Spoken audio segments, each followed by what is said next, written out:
ఎలా ఉందమ్మా నీకు ఇప్పుడు? బాగుందా? ఓకే. ఇది అన్నీ క్లియర్గా ఉన్నట్టున్నాయి కదా? సరే, సుపీరియర్ డాక్టర్ దగ్గరికి వెళ్ళి ఇప్పుడు రౌండ్స్ అన్నారు కదా, ఆ రౌండ్స్ అన్నీ ఒకసారి చూసేసి వద్దాం ఎలా ఉందో. డాక్టర్ చెప్పండి. మా వైఫ్కి ఎలా ఉంది? కంగ్రాట్స్, మీ కూతురు పుట్టింది. నర్స్, మా సిస్టర్ని చూడొచ్చా? వెళ్ళి చూడండి, కానీ ఎక్కువగా డిస్టర్బ్ చేయొద్దు. అలాగే.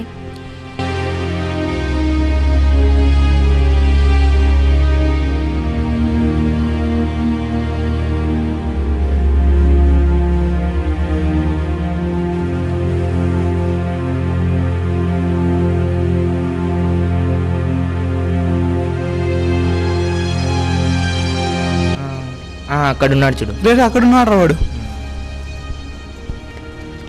ఎరా ఏమైందిరా? అంతా బాగుందా? ఇద్దరు క్షేమే కదా? ఇంతకీ ఎవరు? పాపరా.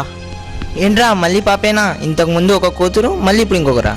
ఎందుకురా సంతోషంగా ఉండాల్సిన సమయంలో లేనిపోని చెడు ఆలోచన వాడికి కలిగిస్తున్నావు? నువ్వు భలేవాడేవిరా. వంశాన్ని నిలబెట్టడానికి ఒక కొడుకు కూడా లేకపోతే ఎలా? రేపు ఫుల్ వంశాన్ని నిలబెట్టడానికి కేవలం అబ్బాయే కాదురా, అమ్మాయి కూడా నిలబెట్టగలదు. అందరూ నీలా ఆలోచించడం వల్ల ఈ సమాజం ఇలా తయారవుతుంది. నేను చెప్పాల్సింది చెప్పారా, ఇక మీ కర్మ.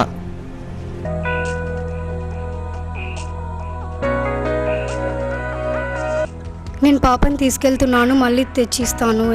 ఈసీజీ ఎక్స్రే చేయాలి.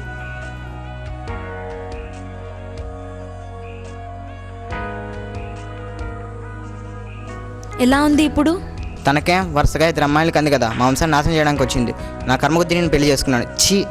ఏమ్మా, మా వంశానికి మళ్ళీ అమ్మాయినే ఇచ్చి మమ్మల్ని నలుగులో తలెత్తుకోకుండా చేస్తున్నావు కదా.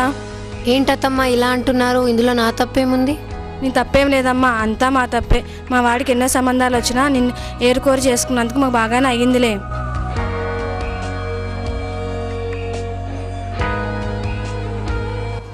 డాక్టర్, వార్డ్ నెంబర్ 21లో పేషెంట్ అత్తగారు చాలా గొడవ చేస్తుంది. సరే, మేము వస్తున్నాము.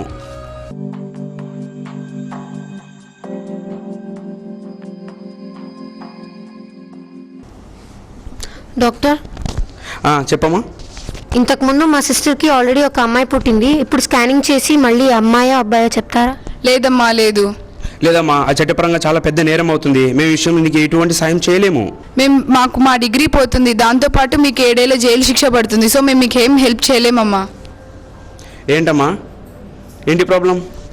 ఏం లేదు డాక్టర్ గారు, ఇంతకుముందు మా సిస్టర్కి ఒక అమ్మాయి, ఇప్పుడు కూడా అమ్మాయే పుట్టింది. సో వాళ్ళ అత్తగారు కోపడుతున్నారు. మీరు ఈ విషయంలో మాకు కొంచెం హెల్ప్ చేయగలరా? చెప్పమ్మా, ఏం చేయాలి? ఈ విషయంలో మా సిస్టర్ తప్పేం లేదు అని కొంచెం వారికి అర్థమయ్యేలా చెప్పండి ప్లీజ్. సరే పదమ్మా. నర్స్, నా క్యాబిన్లో నుండి రైట్ సైడ్ వాల్కున్న ఒక వైట్ చార్ట్ తీసుకొని రావా?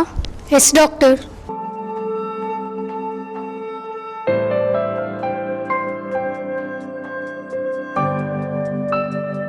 మీ హస్బెండ్ ఎక్కడున్నారమ్మా?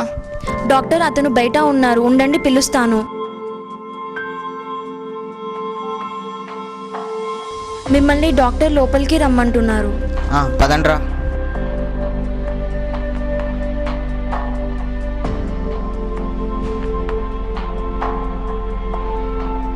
డాక్టర్ చెప్పండి.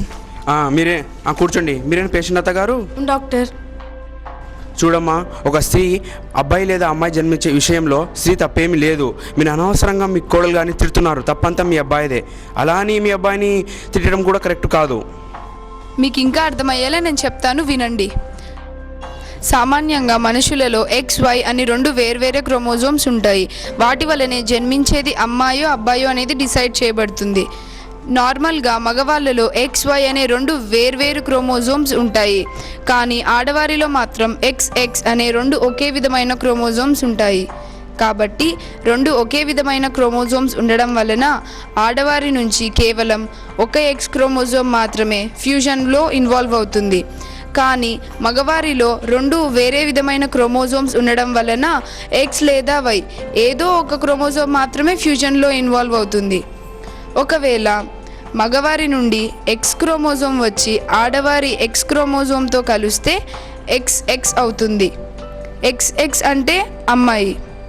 ఒకవేళ మగవారి నుండి Y క్రోమోజోమ్ వచ్చి ఆడవారి X క్రోమోజోమ్తో కలిస్తే XY అవుతుంది. XY అనగా అబ్బాయి. కావున పుట్టే బేబీ అమ్మాయో అబ్బాయో అనేది మగవాళ్ళ నుండి వచ్చే క్రోమోజోమ్ మాత్రమే డిసైడ్ చేస్తుంది. సో దీనిలో ఆ అమ్మాయి ఇన్వాల్వ్మెంట్ ఏమీ లేదు. చదువుకున్నప్పటికీ నీలాగే విషయం చాలా మందికి తెలియదు. అందుకే అందరూ మీలాగే మూర్ఖంగా ఆలోచించి తల్లిని లేనిపోయి మళ్ళీ కష్టపెడుతున్నారు. కొంతమంది ఏకంగా బిడ్డ తల్లి గర్భంలో ఉన్నప్పుడే చంపేయడానికి ప్రయత్నిస్తున్నారు. కాబట్టి ఈ విషయంలో అమ్మాయి తప్పేం లేదని తెలుసుకొని ఇప్పుడైనా మారడానికి ప్రయత్నించండి.